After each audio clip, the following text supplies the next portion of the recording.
Good morning students, welcome to second lecture of civil engineering societal and global impact. Introduction चल रहा था अपना industrialisation के बारे में। अपन ने इससे पहले वाले लेक्चर में देखा था कि भाई किस तरीके से इंडस्ट्रियलाइजेशन का मॉडिफिकेशन होता रहा है यूरोप और इंडिया में और बाकी कंट्रीज़ के अंदर। ठीक है, आज हम पढ़ेंगे ग्रीन रिवॉल्यूशन के बारे एग्रीकल्चर रिवॉल्यूशन के बारे में। अब एग्रीकल्चरल रिवॉल्यूशन का मतलब क्या होता है? चेंज। ठीक है, किस तरीके से बदलाव आया, ठीक है, किस तरीके से हमारा जो एग्रीकल्चर है वो बदला है। तो तीन हिस्सों में जो एग्रीकल्चर रिवॉल्यूशन है उसको बांटा गया है। ठीक है, एक तो first agriculture revolution, second agriculture revolution and third agriculture revolution. ठीक है, अब agriculture revolution was a period of technological improvement and increase crop productivity that occurred during 18th century and earlier 19th century in Europe। 18वीं century और 19th century Europe के अंदर ये जो agriculture revolution आया गया था, जिसके अंदर हमको क्या देखने के लिए मिला था? Improvement in technology. जैसे कि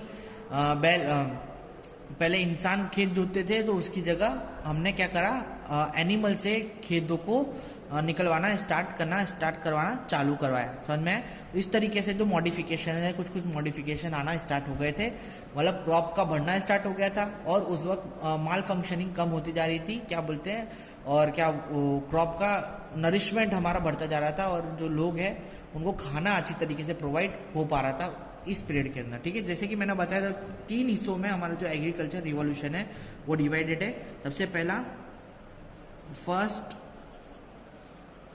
agricultural revolution, second agriculture revolution,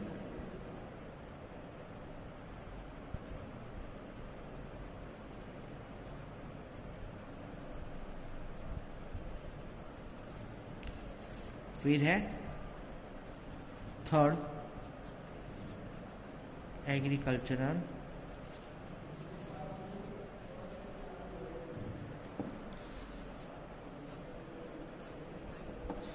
अब फर्स्ट एग्रीकल्चर रिवॉल्यूशन को also known as neolithic revolution किसके नाम से जाना जाता है? नियोलिथिक रिवॉल्यूशन के नाम से भी जाना जाता है। ठीक है, ये ट्रांसफॉर्मेशन क्या था? ह्यूमन सोसाइटी का, जहाँ से जो जंगली लोग थे उनको इंसानों में कन्वर्ट करने वाला पीरियड था। ये कब आया था? The transition of world between 10,000 BC to 20,000 BC के बीच में ये पीरियड आया था, जहाँ पे जो हंटर्स और गैदरिंग फार्मिंग थे वो लोग किस में कन्वर्ट हो रहे थे? डेवलपिंग एग्रीकल्चर फील्ड में डेवलप हो रहे थे, फार्मिंग के प्रचार में ज़्यादा तक अट्रैक्ट हो रहे थे। मतलब मार के खाने में नहीं, पर उगा के खाने में विश्वास करने में ये वाले पीरियड के अंदर उन लोगों को बुद्धि आई थी। समझ में? अब with the earliest known development taking place in middle east के जो एरिया है वहाँ पे ये जो फर्स्ट रिवॉल्यूशन का है उनने टेक प्लेस लिया था। ठीक है, सेकेंड जो एग्रीकल्चर रिवॉल्यूशन आया था उसने क्या किया था? प्रोडक्टिविटी इंक्रीज कर दी थी। ठीक है, सेकेंड एग्रीकल्चर में क्या हुआ था? Increase productivity of farming. कैसे? थ्रू मैकेनिकलाइजेशन। ठीक है, मैकेनिकलाइजेशन से अपन ने क्या किया था? तो फार्मिंग को इम्प्रूव किया था। ठीक है, ऐसे ट्रांसपोर्टेशन अच्छे हो गए थे, हम लोग मार्केट से जुड़ पा रहे थे। ठीक है, जैसे कि जो मैंने पहले बताया था कि पहले क्या प्रॉब्लम होता था कि एक इंसान एक जगह पे पैदा हुआ, वहीं पे मर जाएगा, बाहर की दुनिया देख ही नहीं पाएगा। क्यों? क्योंकि कम्युनिकेशन नहीं था एक दूसरे से। ठीक है, हमको पता ही नहीं था कि हमारे बाजू वाले गांव में क्या प्रोडक्टिविटी चल रही है, कि क्या वो चल रहा है, क्योंकि ट्रांसपोर्टेशन के साधन नहीं होते थे। ठीक है, पर अभी ये रिवॉल्यूशन में अपन को ट्रांसपोर्टेशन के साधन मिलना चालू हुए, तो क्या हो रहा है? इसके अंदर एग्रीकल्चर को बेनिफिट हो रहा है। एग्रीकल्चर इंडस्ट्रियलाइजेशन में भी बदलता जा रहा है, इंडस्ट्रियल रिवॉल्यूशन भी आ रहा है। किससे? कि अपन को जो मैकेनिकल साधन है, ट्रांसपोर्टेशन के साधन है या मैकेनिकल मशीन है, वो प्रोवाइड हो रही है, जिसकी वजह से इंडस्ट्रियलाइजेशन भी बढ़ता जा रहा है, ठीक है। तो इसलिए ये सेकेंड रिवॉल्यूशन के अंदर क्या आया था, सबसे मेन चीज़ें आया था transportation and productivity of farming increase हुई थी किससे, मैकेनिकलाइजेशन से, ठीक है। ये जो दौर था वो कब हुआ था, 70s में, 19s के दौर में डेवलप हुआ था, ठीक है। कंट्री को डेवलप होना चालू हुआ था। तो कोई भी आपको पूछे कि भाई सेकेंड रिवॉल्यूशन कब हुआ था, तो आप बता सकते हैं 70s में, 17 सेंचुरी से लेके 19 सेंचुरी के बीच में हमारा जो ये रिवॉल्यूशन है वो डेवलप हुआ था। थर्ड एग्रीकल्चर रेवोल्यूशन जिसको अपन बोलते हैं 20th सेंचुरी वाला रिवॉल्यूशन, ठीक है। मतलब 1930 से स्टार्ट हुआ था टू 1960 तक आप इसको बोल सकते हैं, ठीक है। जिसके अंदर हमने क्या इंक्लूड करा था, bio technology and genetic engineering, ये दो चीज़ें अपन ने इसके अंदर यूज़ करी थी, ठीक है। This was the period of significant agriculture development market by new farming techniques and invention that leads to the massive increase in the food production, ठीक है। अलग अलग टेक्निक, फार्मिंग टेक्निक से या अलग मैकेनाइजेशन से हमने क्या फार्मिंग की प्रोडक्शन इंक्रीज करी, जिसका असर ये हुआ कि हमको काफ़ी मुनाफा हुआ किसके अंदर, फूड इंक्रीज के अंदर, ठीक है। जो ये एग्रीकल्चर रिवॉल्यूशन है बहुत सारे एक्सपेरिमेंटल मेथड भी यूज़ करेगा इसके अंदर, न्यू क्रॉप्स भी लगाए गए, ठीक है। अलग अलग ब्रीडिंग भी कराई गई है क्रॉप्स की। तो अलग अलग अपन को जैसे कि आप देखेंगे ब्रोकली है ना, ब्रोकली क्या है, तो दो फ्रूट्स को मिला के उसको बनाया गया है, ये कोई नेचुरल फ्रूट नहीं है, ठीक है। इसका क्या बोलते हैं, आर्टिफिशियल फ्रूट है ब्रोकली। अगर आप देखे जाएंगे तो दो फ्रूट्स का, जैसे कि गोभी वगैरह है, उन चीज़ों का कोई दो फ्रूट का मिश्रण है, ये मैंने कहीं पढ़ा था, ठीक है। आप देख लेना इसको, और भी अपन डिटेल में जाते हैं क्योंकि अपने कोर्स में नहीं है इतना, जो इम्पोर्टेंट पार्ट है वही अपन पढ़ेंगे, ठीक है। तो जो ब्रोकली है वो आप देखना कि वो दो फ्रूट्स का मिश्रण है, ठीक है। तो इस तरीके से जो न्यू टेक्निक्स है वो डेवलप की गई हैं, ठीक है। अब जो एग्रीकल्चर रिवॉल्यूशन है हमारा वो 18th सेंचुरी के अंदर 7 मेजर इवेंट्स इंक्लूड किए गए थे उसके अंदर, ठीक है। 7 मेन पर ये था कहाँ पे, ग्रेट ब्रिटेन के अंदर जो पब्लिक फिगर हमने देखी गई थी 18th सेंचुरी के अंदर। वो कौन कौन से event, the perfection of the horse drown seeding press which would make farming less labour intensive and more productive. मतलब जो हॉर्स थे उनके पाँव से सीड को दबाया जाता था, जिसके जो लेबर थे वो कम होती थी। एक ये रिवॉल्यूशन लेके आए थे वो 18th सेंचुरी के अंदर ग्रेट ब्रिटेन के अंदर, ठीक है। Large scale growth of new crop, ठीक है। नया क्रॉप का जो लार्ज स्केल में उसको डेवलप करना चालू किया था 1750 के अंदर। फिर passing of enclosure law limited the common land available to small farming in 1760, ठीक है। क्रॉप फार्मिंग के लिए लिमिटेशन जो लैंड थी उसको, लैंड्स को अपन ने एक्सटेंड करना स्टार्ट कर दिया था। तो इस तरीके के साथ इन लोगों ने रिवॉल्यूशन ये लोग इवेंट्स किए थे, जिसकी वजह से अच्छी तरीके की फार्मिंग देखने के लिए मिली थी। अब एग्रीकल्चर इन इंडिया की बात करें, वो तो ब्रिटेन की बात थी, ठीक है, बाहर के देश की बात थी। अगर हम एग्रीकल्चर इन इंडिया की बात करें तो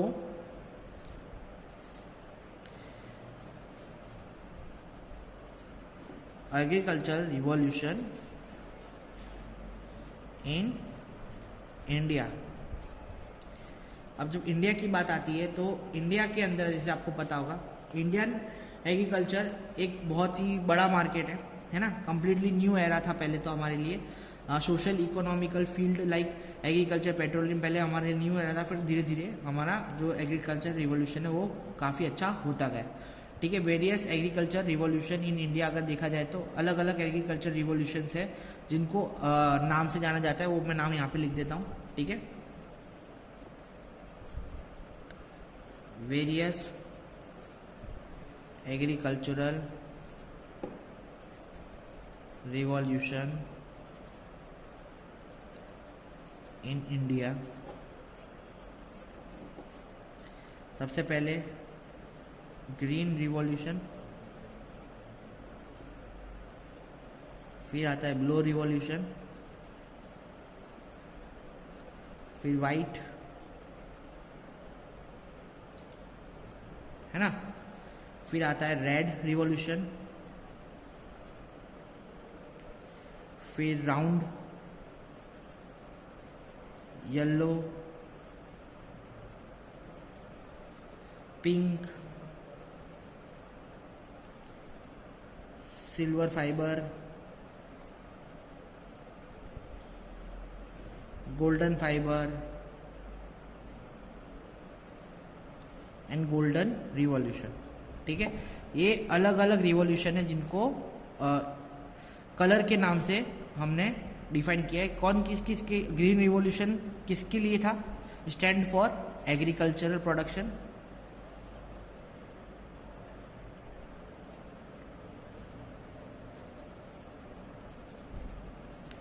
ब्लू फिश के लिए, फिश प्रोडक्शन के लिए, वाइट जो है मिल्क प्रोडक्शन के लिए जाना जाता है, रेड जो है टमाटो के लिए, राउंड जो है पोटैटो के लिए यानी आलू के लिए, येलो ऑयल के लिए, pink meat and poultry farming के लिए, प्रोडक्शन के लिए, ठीक है, सिल्वर कॉटन के लिए, गोल्डन जूट के लिए, ठीक है, और गोल्डन फाइबर है, गोल्डन अलग है, गोल्डन फाइबर जूट के लिए, और गोल्डन फ्रूट्स हनी इन सब के लिए। ठीक है,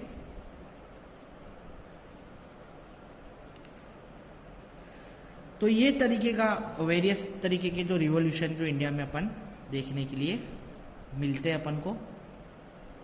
ठीक है, तो जैसे कि ग्रीन एग्रीकल्चर के लिए, ब्लू फिश के लिए, वाइट मिल्क के लिए पूछा एक भी बार गया नहीं है, पर अपनी नॉलेज के लिए अच्छी चीज़ है।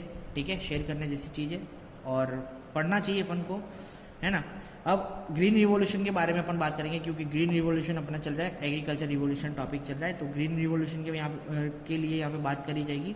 तो intent for overall agriculture production growth in India, the green revolution in India was the period when the agriculture in India is increasing in yield due to the improvation of agronomic technology. Agronomic technology की वजह से जब वहाँ पे हमारे India के अंदर crops की बढ़ोतरी चालू हो गई, उसको हमने क्या बोल दिया? ग्रीन रिवॉल्यूशन बोल दिया। ठीक है, green evolution allowed developing country like India to overcome poor agriculture productivity. मतलब हमारे यहाँ पे जो पुअर एग्रीकल्चर टेक्निक्स थी उसको इम्प्रूव करने में हमारा ग्रीन रिवॉल्यूशन ने और हमारे जो डेवलपिंग कंट्री को अच्छा आगे ओवरकम इकोनॉमिकली बूस्टअप करने के लिए जो ये ग्रीन रेवोल्यूशन है उसने हमको बहुत फ़ायदेमंद काम दिया है। ठीक है, green revolution in India refer to the period when the Indian agriculture was converted into industrialization system due to adopting the modern method and techniques of high yielding varieties, seeds, tractor, irrigation facilities, pesticide and fertilization. ठीक है, किस चीज़ का use करना जब हमने चालू किया तब हमको ग्रीन रिवॉल्यूशन मिला। ठीक है, high yielding varieties, high yielding varieties किस किस को बोलते हैं? सीड, अच्छी सीड हो गई यानी बीज हो गए, ट्रैक्टर का यूज़ करना स्टार्ट करा हमने सिंचाई के लिए। ठीक है, फिर इरिगेशन फैसिलिटीज़ का यूज़ करना स्टार्ट किया, पेस्टिसाइडर एंड फर्टिलाइजेशन का यूज़ करना स्टार्ट किया। अच्छा, तो हमको क्या देखने के लिए मिला? अच्छा प्रोडक्शन देखने के लिए मिला। ठीक है, ये सब स्टार्ट हुआ था कब? 1960s के अंदर, जो कि हमको इंडियन ग्रेन्स का प्रोडक्टिविटी देखने के लिए हमको उसके अंदर मिली थी। स्पेशली कहाँ पे? पंजाब, हैदराबाद और उत्तर प्रदेश के यहाँ पे हमने ये जो चीज़ें इसका प्रोडक्शन देखने के लिए, डेवलपिंग प्रोडक्शन देखने के लिए हमको मिला था। ठीक है, जो मेन डेवलपमेंट है हाई यील्ड वेराइटीज़ का, वो कौन सबसे ज़्यादा किसके अंदर किया गया? वीट के अंदर, वीट के बीजेस के अंदर हमने देखने के लिए मिला था। जैसे कि पंजाब, हरियाणा और उत्तर प्रदेश आप देख सकते कि सबसे ज़्यादा प्रोडक्शन वीट का वहीं पे होता है। ठीक है, which were developed in many scientist including Indian genetic MS Swaminathan ने ये हाई यील्ड वेराइटीज़ का प्रोडक्शन करने में हेल्प करी थी।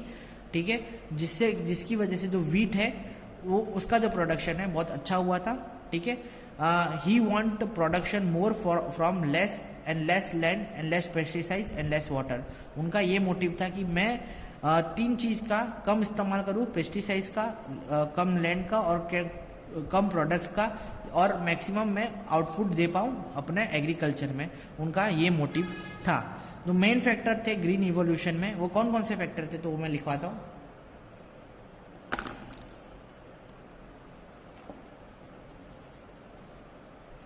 Main factor causing green revolution are, कौन कौन से मेन फैक्टर थे, तो सबसे पहला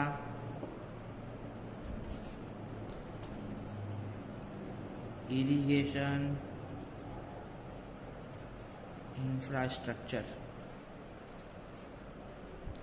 ठीक है। सबसे पहले इरिगेशन इंफ्रास्ट्रक्चर की भाई किस तरीके से कहाँ पे किस तरीके से हम सिंचाई करेंगे, बुनाई करेंगे, ठीक है। जो प्रोडक्शन रहेगा वो कहाँ पे रखेंगे, जो हमारे सीड आएगी उसको स्टोरेज कहाँ पे करेंगे, तो ये सब इसके अंदर आ जाता है इंफ्रास्ट्रक्चर के अंदर। तो वो डेवलप किया गया ग्रीन रिवोल्यूशन के लिए। सेकेंड था यूज़ ऑफ पेस्टिसाइड्स। इसके अंदर भी दो तरीके की चीज़ की गई है पेस्टिसाइड्स के अंदर। एक तो यूज़ की गई थी यूज़ ऑफ इंसेक्टिसाइड, जो कि इंसेक्ट को मारती है, ठीक है, और यूज़ ऑफ हर्बसाइड्स। अभी ये हर्बसाइड्स क्या होती है, तो हर्बसाइड मैं बताऊं आपको।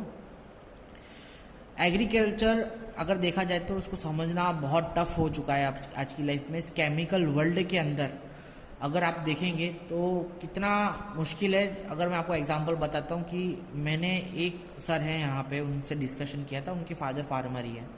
तो वो बताते हैं अगर 15 साल तक हम पेस्टिसाइडर का यूज़ नहीं करेंगे ना, फर्टिलाइज़र का, आर्टिफिशियल फर्टिलाइज़र का, तब जाके वो जो ज़मीन है 15 साल के बाद वो नॉर्मल होना स्टार्ट होगी, और नॉर्मल होते होते उसको 50 साल तक लग सकते हैं। यानी अपन इतना फर्टिलाइज़र यूज़ करते हैं आजकल। आप देखेंगे कि आलू की साइज़ देखेंगे तो इतनी बड़ी बड़ी जो आलू की साइज़ अगर आपको नॉर्मली देखने के लिए मिलेगी। क्यों देखने के लिए मिलती है, क्योंकि हम इतना सारा पेस्टिसाइडर यूज़ करते हैं, ठीक है। अब उसमें होता क्या है कि जब पानी गिरता है तो वो पानी अपने साथ केमिकल लेके अलग अलग जगह पे जाके डिस्ट्रीब्यूट हो जाता है, ठीक है। अब वो अलग अलग जगह पे जाके डिस्ट्रीब्यूट हुआ। अब पानी जहाँ पे जाके वो केमिकल को लेके डिस्ट्रीब्यूट होगा, वो सॉइल को वो कल्टीवेट कर देगा और अनवांटेड प्लांट का वहाँ पे उत्पन्न होना स्टार्ट हो जाएगा, ठीक है। तो वो अनवांटेड प्लांट ना हो इसलिए हम क्या करते हैं, हर्बिसाइड यूज़ करते हैं, वो अनवांटेड प्लांट को मार देने के लिए। और इंसेक्ट को मारने के लिए हम क्या यूज़ करते हैं, इंसेक्टिसाइड। ये दो तरीके की पेस्टिसाइड अपन यूज़ करते हैं किसमें, एग्रीकल्चर के अंदर। तब जाके ग्रीन रिवोल्यूशन का स्टार्ट होना चालू हुआ था, ठीक है। फिर आता है third point, consolidation of holding, ठीक है। सबका काट पीट के सबको एक जगह ब्रिंग टुगेदर। कंसोलिडेशन का मतलब होता है ब्रिंग टुगेदर, मतलब उसको होल्ड करके रखना। एक ऐसा ही नहीं कि सिंचाई करने के बाद ख़त्म हो गया, उसको पानी देते रहना पड़ता है, उसको केयर करना पड़ता है, बहुत सारी चीज़ें होती हैं अपन को, ये सब देखनी पड़ती है कंसोलिडेशन इन होल्डिंग के अंदर, ठीक है। जो हमारा फोर्थ पॉइंट है लैंड रिफॉर्म। लैंड रिफॉर्म्स यानी वो लैंड हम वापस से यूज़ कर पाएँ, इस तरीके से अपन को कल्टीवेशन करना है या एग्रीकल्चर का यूज़ करना है, ठीक है। और अलग अलग जो, जैसे कि आपको पता होगा कि एक बार जो एग्रीकल्चर फील्ड होती है वहाँ पे अगर इस तरीके से गवर्नमेंट को पता चलता है कि वो एग्रीकल्चर फील्ड है और अगर उसके ऊपर आपने कंस्ट्रक्शन किया है तो आपका घर टूट सकता है। हालांकि अगर आप देखा जाएगा तो इंडिया में ऑलमोस्ट सारे के सारे जो लैंड है वो एग्रीकल्चर वाले लैंड होते हैं। हम इलीगली कंस्ट्रक्शन बहुत सारे करते हैं, पर एज पर गवर्नमेंट रूल ऐसा रूल बनाया गया है कि जहाँ पे एग्रीकल्चर लैंड है वहाँ पे आप कंस्ट्रक्शन नहीं कर सकते, ठीक है। ये रूल्स है ना। फिर फिफ्थ जो हमारा पॉइंट है, इम्प्रूव्ड रूरल इंफ्रास्ट्रक्चर। गांव के एरिया हैं जहाँ पे स्टोरेज के लिए जगह नहीं बनाई गई है, तो गवर्नमेंट को वो भी इम्प्रूव करना चाहिए जिससे अपना ग्रीन रिवॉल्यूशन, ये जो मेन फैक्टर है, जो ये सारे जो मेन फैक्टर है जो ग्रीन रिवॉल्यूशन पे इफेक्ट करते हैं। ठीक है, अभी भी अपना इंडिया डेवलपिंग कंट्री ही है, स्ट्रगल चल ही रहा है, डेवलप नहीं हुआ, अभी 50 साल और लगेगा डेवलप होने में, है ना। सप्लाई ऑफ एग्रीकल्चरल क्रेडिट, ठीक है, सप्लाई ऑफ एग्रीकल्चरल क्रेडिट, जो भी एग्रीकल्चर के लिए यूज़फुल चीज़ें हैं उनको वहाँ तक पहुँचाना, ये भी एक इम्पॉर्टेंट पार्ट है रिवॉल्यूशन का। 7th पॉइंट है यूज़ ऑफ केमिकल और सिंथेटिक फर्टिलाइजर। जैसे कि आप जानते हैं हर मौसम में हर फ्रूट नहीं हो सकता, उग सकता, ठीक है, तो हम लोग क्या करते हैं, फर्टिलाइज़र का यूज़ करते हैं, केमिकल का यूज़ करते हैं, तो जिसकी वजह से जो पेड़ है और सीड है उसको उस तरीके का माहौल मिलता है या उस तरीके की नरिशमेंट मिलती है जिससे वो अलग सीजन में भी उग पाए। बहुत हार्मफुल चीज़ है ये, ठीक है, बहुत हार्मफुल चीज़ है, इस पर भी अपन आगे जाके लंबा डिस्कशन करेंगे। 8th पॉइंट है अपना यूज़ ऑफ स्प्रिंकलर्स और ड्रिप इरिगेशन सिस्टम्स, ठीक है। इरिगेशन सिस्टम अलग अलग आ गई, आपने देखा होगा कि पाइपलाइन डिस्ट्रीब्यूट कर दी जाती है बीच के अंदर, उसके बीच में एक स्प्रिंकल सिस्टम्स होती है, ठीक है। जैसे ही पानी सप्लाई करेंगे तो वो पानी ऐसे फुहारा बन के हर जगह बिखरेगा, ठीक है। तो ये स्प्रिंकलर और ड्रिप इरिगेशन सिस्टम है जो कि हमको यूज़ करनी चाहिए, किसके लिए, ग्रीन रिवॉल्यूशन के लिए, है ना। और एडवांस मशीनरी, लास्ट पॉइंट है यूज ऑफ एडवांस मशीनरी। अब ये जो 9 पॉइंट्स हैं वो हमको किस में हेल्प करते हैं, ग्रीन रिवॉल्यूशन में हेल्प करते हैं, ठीक है। तो गाइज आज ग्रीन रिवॉल्यूशन के लिए इतना ही रखते हैं, कल नया टॉपिक पढ़ेंगे कि किस तरीके से प्रॉब्लम फेस करते हैं हम ग्रीन रिवॉल्यूशन के अंदर और क्यों प्रॉब्लम फेस हो रही है ग्रीन रिवॉल्यूशन के अंदर। फिर इंडस्ट्रियल रिवॉल्यूशन क्या है उसके बारे में भी पढ़ेंगे, फिर जीडीपी के बारे में पढ़ेंगे, ग्रॉस डोमेस्टिक प्रोडक्ट के बारे में, ठीक है। और हो सकेगा तो आगे इम्पोर्टेंट टेक्नोलॉजी भी देखेंगे जो डेवलप हो चुकी है अभी हमारे इंडिया में, ठीक है। आज के लिए इतना ही रखते हैं, लेक्चर देखने के लिए शुक्रिया, और कोई भी डाउट हो तो आप मुझे डायरेक्ट पर्सनल मैसेज भी कर सकते हैं और फोन भी कर सकते हैं। चलिए, थैंक यू।